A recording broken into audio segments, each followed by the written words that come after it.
Assalamualaikum warahmatullahi wabarakatuh. Alhamdulillahirabbil alamin. Hari ini kita belajar lagi dan alhamdulillah hari ini kita sudah masuk tema baru ya. Hari ini kita masuk tema 4 yaitu tentang berbagai jenis pekerjaan. Usani yakin di sekitar tempat tinggal kalian banyak sekali tetangga kalian, saudara, bahkan ayah atau ibu kalian juga memiliki pekerjaan yang berbeda-beda ya. Nah, oke, baik. Sekarang lihat halaman 2, di situ ada muatan imtaknya. Quran surat Al-Isra ayat 84. A'udzubillahi minasyaitonirrajim. Bismillahirrahmanirrahim. Qul kullu ya'malu 'ala syakilatihi farabbukum a'lamu biman huwa ahda sabila. Katakanlah, tiap-tiap orang berbuat menurut keadaannya masing-masing, maka Tuhanmu lebih mengetahui siapa yang lebih benar jalannya. Jadi setiap orang itu sesuai dengan Quran surat Al-Isra juga, orang-orang itu berbuat atau memiliki pekerjaan itu menurut keadaannya masing-masing. Bisa juga karena kondisi wilayah di tempatnya. Kita kemarin sudah belajar tentang kondisi suatu wilayah atau keadaan, ada yang di atas 700 meter di atas permukaan laut, berarti dataran tinggi. Dia berarti melakukan pekerjaan yang sesuai, yang ada potensi sumber daya alamnya ya, yang menyesuaikan dengan suhunya, terus barang-barang atau hasil-hasil alam yang ada di sekitarnya. Termasuk misal pantai. Kalau dia di daerah pantai atau laut, pekerjaannya maka menyesuaikan. Biasanya adalah kebanyakan menjadi seorang nelayan. Nah, seperti di gambar halaman 3 ada seorang petani garam. Dia ini berarti tinggalnya biasanya di lingkungan sekitar laut atau pantai. Kenapa? Karena bahan dasar membuat garam yang dia gunakan adalah air laut. Jadi kan nggak mungkin kalau dia tinggalnya di dataran tinggi, lalu dia ambil air lautnya, lalu dia bawa ke daerah dataran tinggi. Nanti ongkosnya lebih banyak, habis untuk transportasi membawa air garamnya ya, nanti tidak menutup biaya produksinya. Oke, baik. Kita lihat di halaman 4, di sini juga ada gambar beberapa jenis pekerjaan, lalu kita cari tahu nama pekerjaan, tugas, dan tempatnya. Yang pertama pekerjaannya adalah petani, tugasnya menanam padi. Tempat bekerjanya ya sudah tentu ya di sawah. Oke, yang kedua adalah petani teh, tugasnya ya memetik teh, tempat bekerjanya di kebun teh. Gambar yang ketiga, kelihatan ya sedang menebar jaring, maka pekerjaannya adalah seorang nelayan. Tugasnya mencari ikan dan tempat bekerjanya ada di laut. Nah, itu dia beberapa jenis pekerjaan, tugas, dan tempat bekerjanya. Nah, pada tabel halaman 4 ini, kalian juga diminta untuk menyebutkan beberapa macam pekerjaan di daerah dataran tinggi dan dataran rendah yang pernah kalian pelajari bareng Usani di tema sebelumnya. Dataran tinggi misal, bisa aja petani sayur ya, petani buah, dan lain-lain. Dataran rendah, kalau dataran rendah ini lebih bermacam-macam. Ada yang pegawai, ada yang buruh pabrik, yang pertanian juga ada, petani padi, begitu ya. Oke, sekarang kita lanjut halaman 5. Nah, sumber daya alam yang berlimpah itu yang ada di Indonesia ini sangat mempengaruhi mata pencaharian ya. Mata pencaharian itu atau pekerjaan masyarakat. Kenapa? Ya karena ketersediaan potensi sumber daya alamnya itu nanti kan akan dipakai oleh masyarakat untuk dia olah, lalu dia gunakan untuk memenuhi kebutuhan hidupnya. Dia juga bisa dijual untuk memperoleh uang sebagai nafkah untuk membeli barang-barang lainnya yang tidak bisa dihasilkan ya.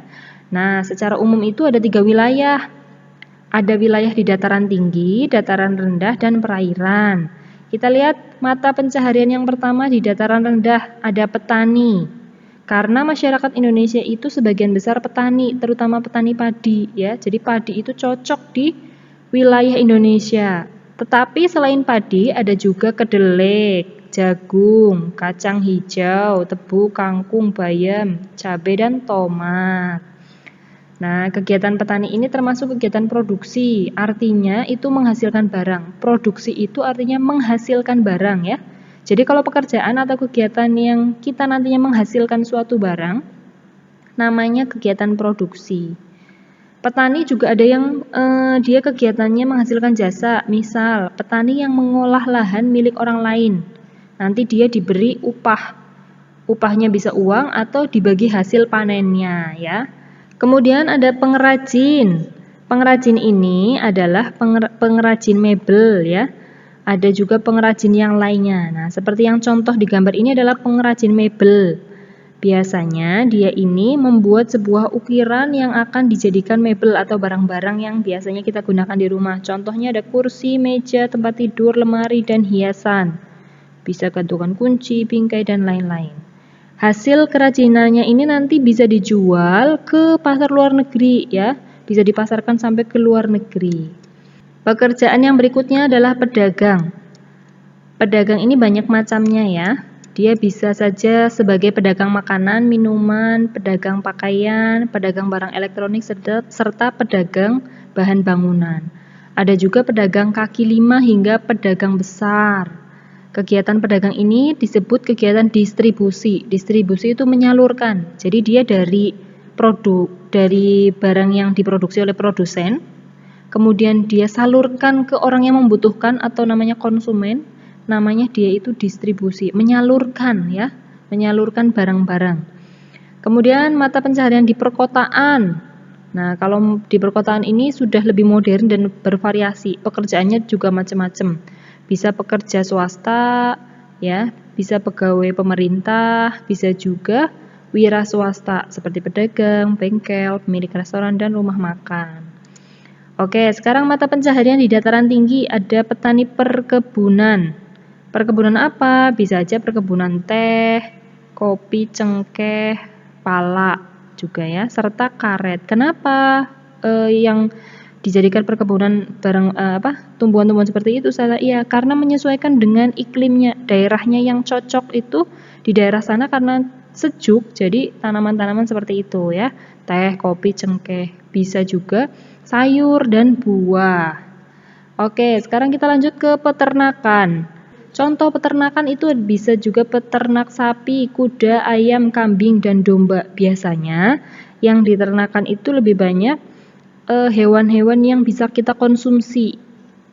Meskipun ada juga hewan-hewan yang bisa kita manfaatkan tenaganya ya. Kalau peternakan sapi, kuda, ayam, kambing, dan domba ini ada yang diambil tenaganya, misal kuda, sapi juga untuk membajak sawah. Tapi kebanyakan bisa kita konsumsi. Apanya? Ya susu, telur ya, dan lain sebagainya. Oke, kemudian mata pencaharian di daerah perairan. Karena perairan itu sangat dekat dengan tempat hidupnya ikan, maka pekerjaan yang sering dilakukan oleh masyarakatnya adalah nelayan. Bisa nelayan mencari ikan di laut, di sungai, atau juga di danau ya.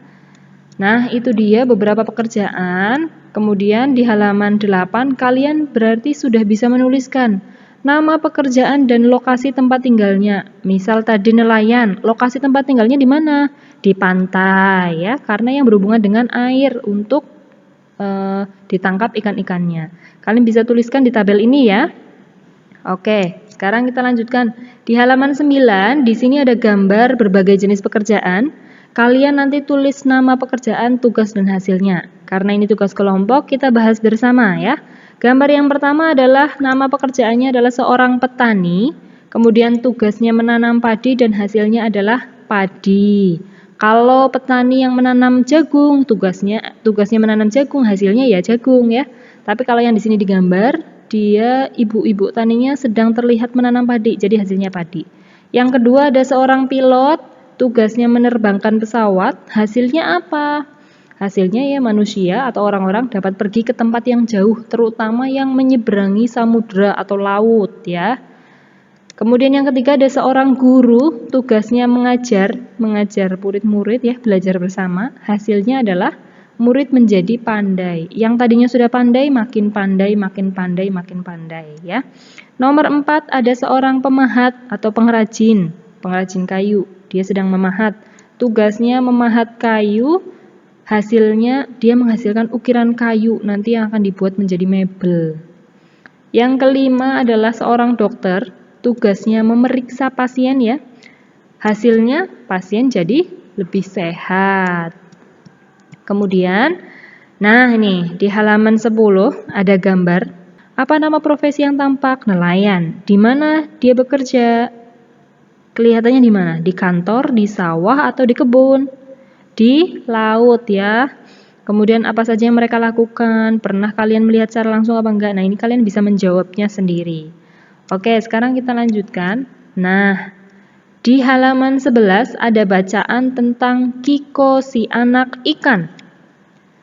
Di bacaan ini silahkan kalian baca sendiri-sendiri biar Usani nggak terlalu lama kalau Usani bacakan ya.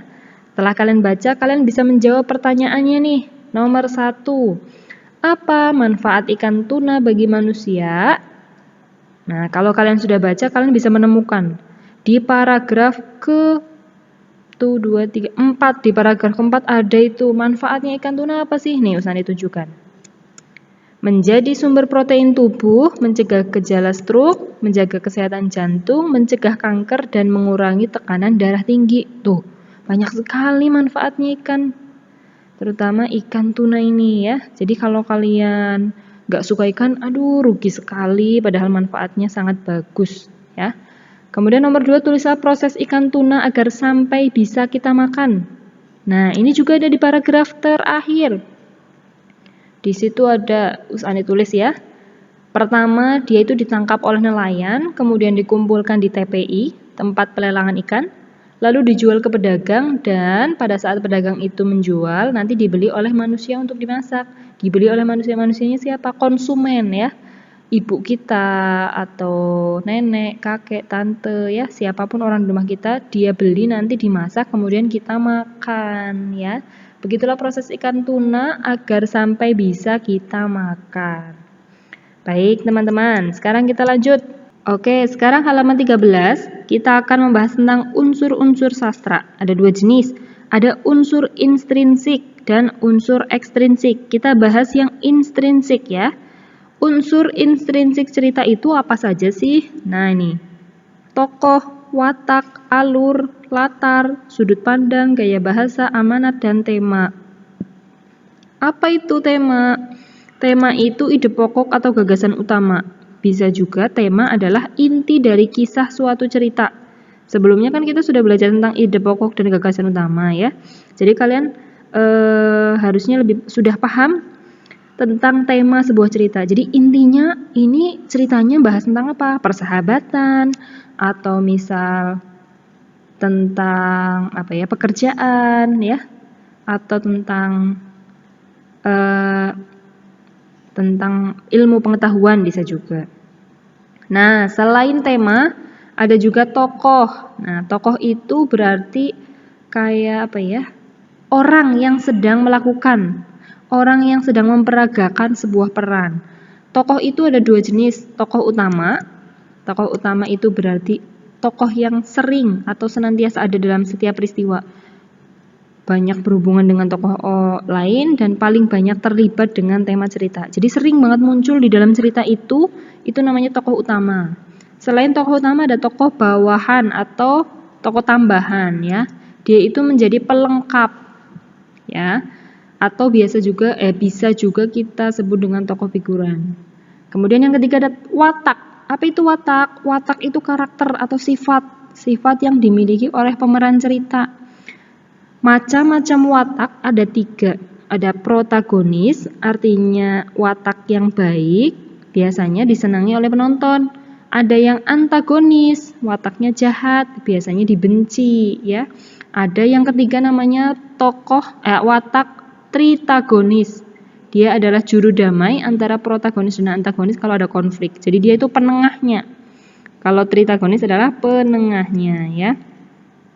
Oke, itu dia unsur intrinsik cerita yang kita bahas hari ini. Ada 3, ada tema, tokoh, dan watak.